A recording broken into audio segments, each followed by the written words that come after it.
Praise the Lord. Hallelujah. തിരുനാമത്തിന് മഹത്വം. Hallelujah. ഏവർക്കും കർത്താവായ യേശുക്രിസ്തുവിൻ്റെ നാമത്തിൽ സ്നേഹവന്ദനങ്ങളോടെ ആമേൻ. കഴിഞ്ഞ ദിവസം നാം കേട്ടതായ ആ വിഷയം സംബന്ധിച്ച് തുടർമാനമായി കേൾക്കുവാൻ അവസരമെടുക്കുകയാണ്. ദൈവം നമ്മെ സഹായിപ്പാൻ ഇടയാകട്ടെ. സ്തോത്രം. പ്രാർത്ഥനയോടുകൂടെ ആയിരുന്ന് വിഷയങ്ങളെ കേൾപ്പാൻ കർത്താവ് ഇടയാകട്ടെ. ആമേൻ.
Amen. Praise the Lord. Hallelujah. Praise the Lord. Hallelujah. വിശുദ്ധന്മാർ എന്നേക്കും രാജാക്കന്മാരായിരിക്കുന്നത് ഇപ്രകാരമാണ്.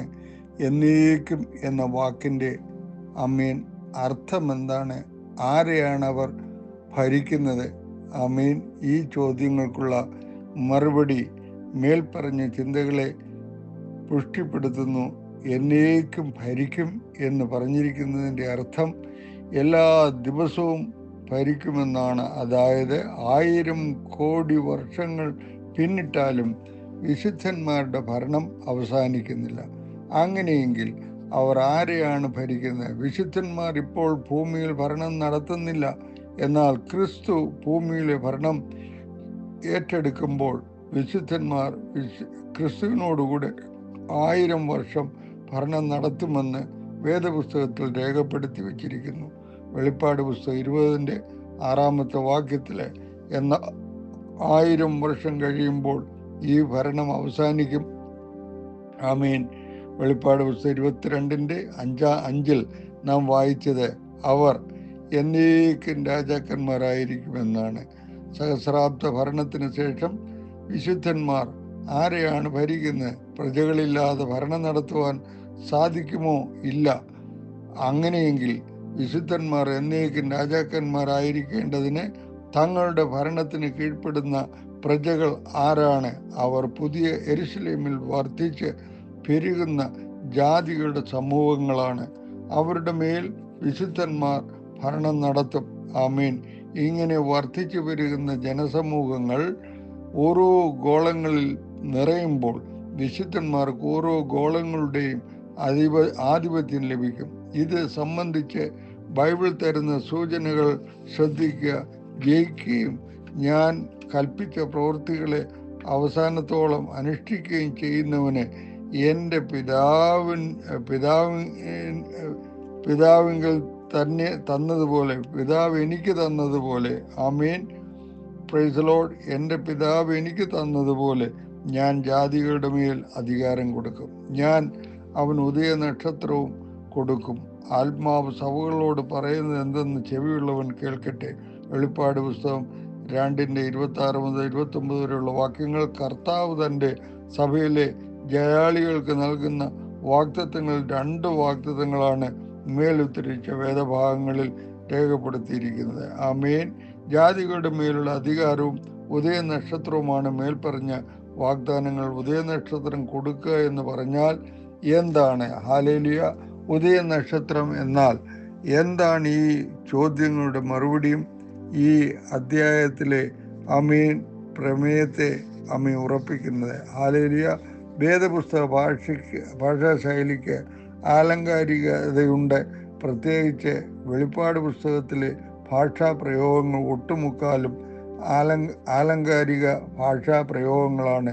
അങ്ങനെയുള്ളവയുടെ യഥാർത്ഥ അർത്ഥം വ്യാഖ്യാനങ്ങളിലൂടെ ബോധ്യമാക്കൂ.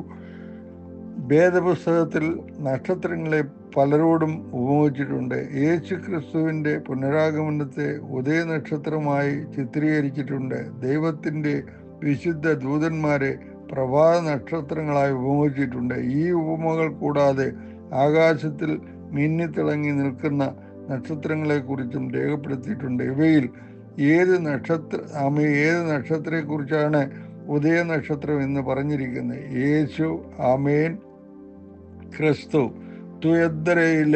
തുയദ്രയിലെ വിശുദ്ധന്മാരോട് സംസാരിക്കുമ്പോഴാണ് ആമേൻ ജയിക്കുന്നവർക്ക് ഉദയനക്ഷത്രം നൽകുമെന്ന് പറഞ്ഞത്.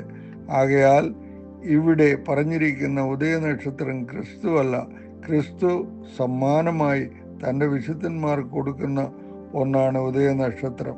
വിശുദ്ധന്മാരെ നക്ഷത്രങ്ങളായി ഉപയോഗിച്ചിട്ടുണ്ട്. ക്രിസ്തു കൊടുക്കുവാൻ പോകുന്ന ഈ ഉദയനക്ഷത്രം ദൂതന്മാരോ വിശുദ്ധന്മാരോ അല്ല.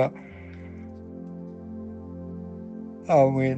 എന്തുകൊണ്ടെന്നാൽ ജയാളികളായ വിശുദ്ധന്മാർക്ക് മറ്റു വിശുദ്ധന്മാരെയോ ദൂതന്മാരെയോ സമ്മാനമായി കിട്ടുന്നത് കൊണ്ട് ഒരു പ്രയോജനവുമില്ല. അങ്ങനെയെങ്കിൽ ക്രിസ്തു പറഞ്ഞ ഉദയനക്ഷത്രം വാനവരവിൽ നാം കാണുന്ന നക്ഷത്രമാണ്. ജാതികളുടെ മേലുള്ള ഭരണവും ഉദയനക്ഷത്രവും നൽകുമെന്ന് ക്രിസ്തു പറഞ്ഞ വാക്കിൻ്റെ ലളിതമായ വിശദീകരണവും പ്രകാരമാണ്. ഭൂമിയിൽ ക്രിസ്തുവിനെ രക്ഷിതാവായി ചക്രവർത്തിയുമായി സ്വീകരിച്ച ക്രിസ്തുവിൻ്റെ കൽപ്പനകൾ അനുസരിക്കുകയും തൻ്റെ രാജ്യത്തിനു വേണ്ടി അഹോരാത്രം ആത്മാർത്ഥമായി പ്രവർത്തിക്കുകയും ചെയ്യുന്ന വിശുദ്ധന്മാർക്ക് ഭൂമിയിൽ തന്നെ 1000 വർഷം ഭരണം നടത്തുവാൻ അധികാരം ലഭിക്കും. അതിനുശേഷം പുതിയ ഭൂമിയിലെ ജാതികളുടെ മേൽ ഭരണം നടത്തുവാൻ അധികാരം ലഭിക്കും. അതിനുശേഷം ഗോളങ്ങളിൽ നിറയുന്ന ജനസമൂഹത്തെ ഭരിക്കുവാൻ നിയമിക്കപ്പെടും. അങ്ങനെ വിശുദ്ധന്മാർ എന്നേക്കും രാജാക്കന്മാരായിരിക്കും. ഹല്ലേലൂയ. സ്തോത്രം. Price the Lord. ഹല്ലേലൂയ. വിശുദ്ധന്മാർക്ക് ആധിപത്യം ലഭിക്കുമെന്നതിൻ്റെ വിശദീകരണമാണ് നാം ചിന്തിച്ചുകൊണ്ടിരുന്നത്. ഗഹനമായ ഈ വിഷയം വിശ്വസനീയമായി സൂചനകൾ സംതൃപ്തമായി ആവർത്തിച്ച് രേഖപ്പെടുത്തുന്നു. ആമീൻ. 1.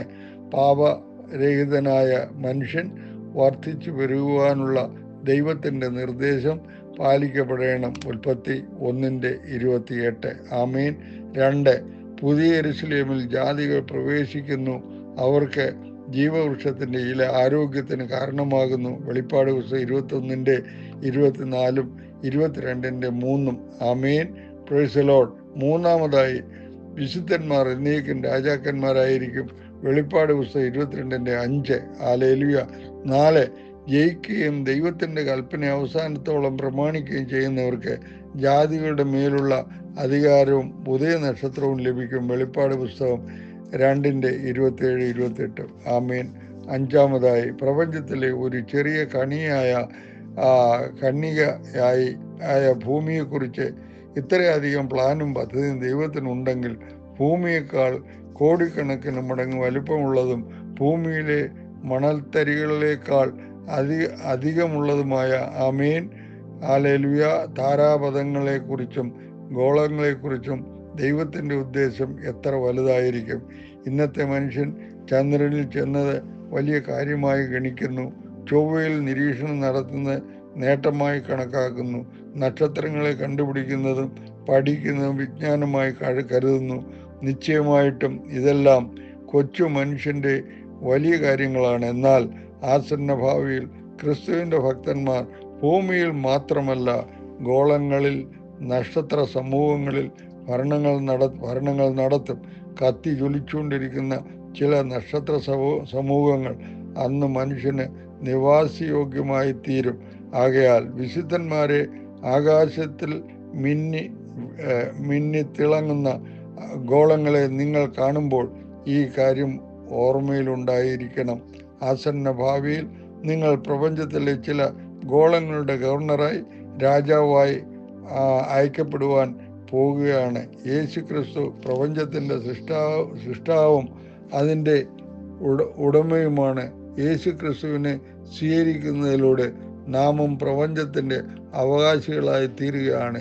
യേശു ക്രിസ്തുവിനെ രക്ഷിതാവായി സ്വീകരിക്കുന്നതുകൊണ്ട്, ക്രിസ്തുവിൻ്റെ കൽപ്പനകൾ അനുസരിക്കുന്നത് കൊണ്ടും ആമേൻ ഉണ്ടാകുന്ന അനുഗ്രഹങ്ങളും നേട്ടങ്ങളും ഇപ്പോൾ ഗ്രഹിക്കുവാൻ നമ്മുടെ ബുദ്ധി മണ്ഡലം വികസിച്ചിട്ടില്ല.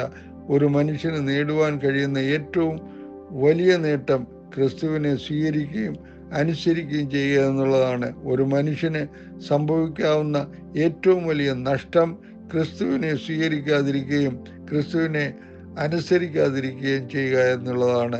നമ്മുടെ ഈ ചിന്തകളെ ലളിതമാക്കേണ്ടതിന് ഞാൻ എൻ്റെ ഭാവന ലോകത്തിലേക്ക് മടങ്ങിപ്പോകട്ടെ. ദൂതൻ മുന്നോട്ട് വന്നു അപ്പോസ്തലനായ പൗലോസിനെ പേർ ചൊല്ലി വിളിക്കുന്നു. ക്രിസ്തുവിൻ്റെ ന്യായാസനത്തിന് മുമ്പിൽ ഒരാൾ തന്നെ പല പ്രാവശ്യം ക്ഷണിക്കപ്പെടാറുണ്ട്. പൗലോസ് ആദരപൂർവ്വം ക്രിസ്തുവിൻ്റെ അടുക്കിലേക്ക് നടന്നു ചെല്ലുന്നു. വിശുദ്ധന്മാരുടെ സംഘം പൗലോസിൻ്റെ പേർ വിളിക്കപ്പെട്ടപ്പോൾ തന്നെ കരഘോഷം മുഴക്കുവാൻ തുടങ്ങി.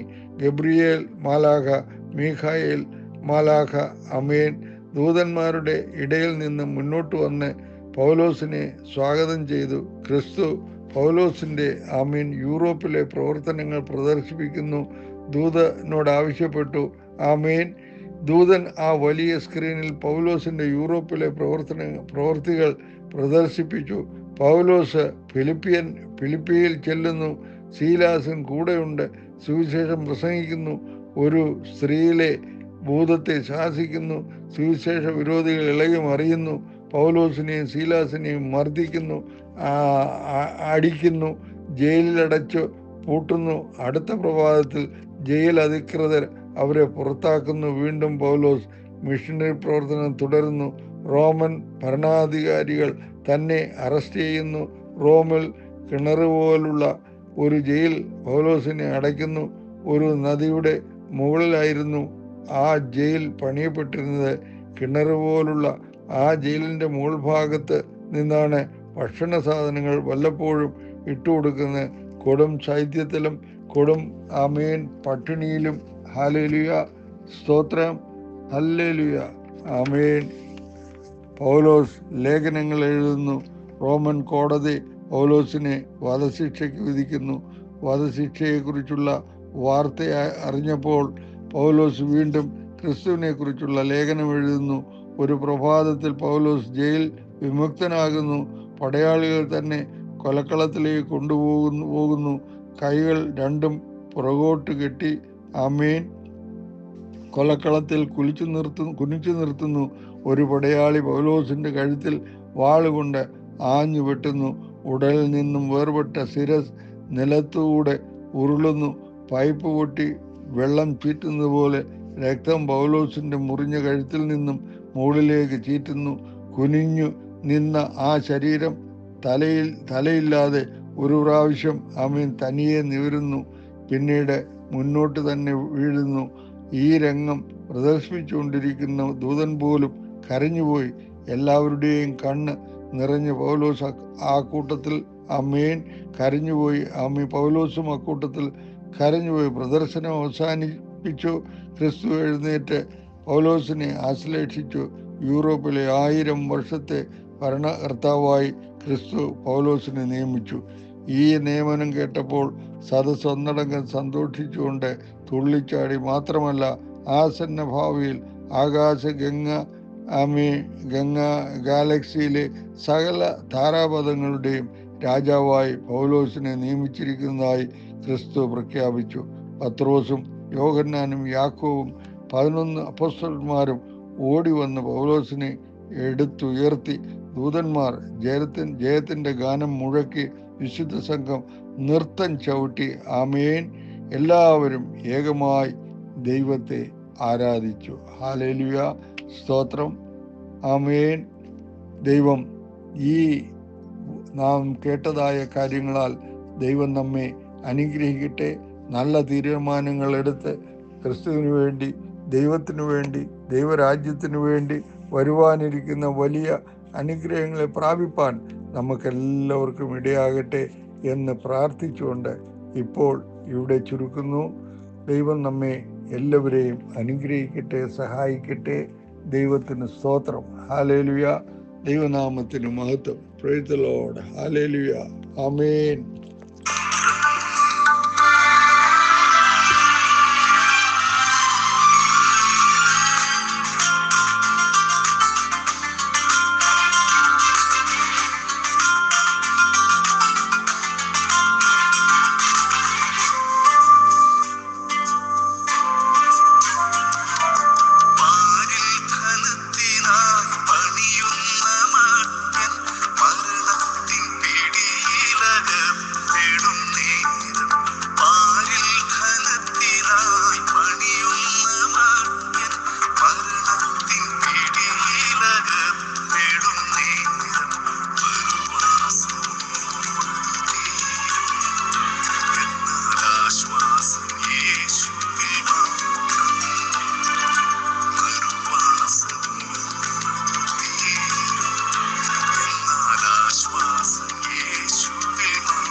ആമേൻ. ഹല്ലേലൂയ, സ്തോത്രം.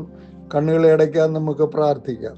പരിശുദ്ധനും നിത്യനുമാകുന്ന സ്വർഗീയ പിതാവേ, കർത്താവേ, നിന്റെ വചനം ഞങ്ങൾ കേട്ടു. ഭാവിയിൽ വരുവാൻ പോകുന്ന കാര്യങ്ങളെക്കുറിച്ച് മനസ്സിലാക്കുവാൻ ക്രിസ്തുവിനെ അംഗീകരിക്കുന്നവരും അംഗീകരിക്കാത്തവരും തമ്മിലുള്ള വ്യത്യാസം, കർത്താവേ, സ്തോത്രം, ഈ പ്രപഞ്ചത്തിൽ സ്തോത്രം അധികാരങ്ങളായി അവകാശങ്ങളായി കർത്താവ് നൽകി കർത്താവ് അനുഗ്രഹിക്കുമ്പോൾ ദൈവമായ കർത്താവോടുന്ന് സൃഷ്ടിക്കപ്പെട്ട എല്ലാ ഗോളങ്ങളിലും സ്തോത്രം അധിവസിക്കുന്ന രാജാക്കന്മാരായി എന്നേക്കും വാഴുന്ന ദൈവജനത്തെ ഓർത്ത് ഞങ്ങൾ മനസ്സിലാക്കുമ്പോൾ ഞങ്ങൾ ഇപ്പോൾ തന്നെ ക്രിസ്തുവിനെ അംഗീകരിച്ചും ക്രിസ്തുവിൻ്റെ രാജ്യത്തിൽ സ്തോത്രം അവകാശികളായി തീരുവാൻ കർത്താവ് ഇടയാക്കുന്നതിനായി സ്തോത്രം. കേൾപ്പിച്ച നല്ല വചനത്തിനായി സ്തോത്രം. ഇങ്ങനെയൊക്കെയുള്ള കർത്താവേ സ്തോത്രം ആവിഷ്കാരം ചെയ്യുന്ന കർത്തൃദാസന്മാർക്കായി സ്തോത്രം. അതൊക്കെ ഞങ്ങൾക്ക് അനുഗ്രഹകാരണമാക്കി തീർക്കുന്നതിനായി സ്തോത്രം.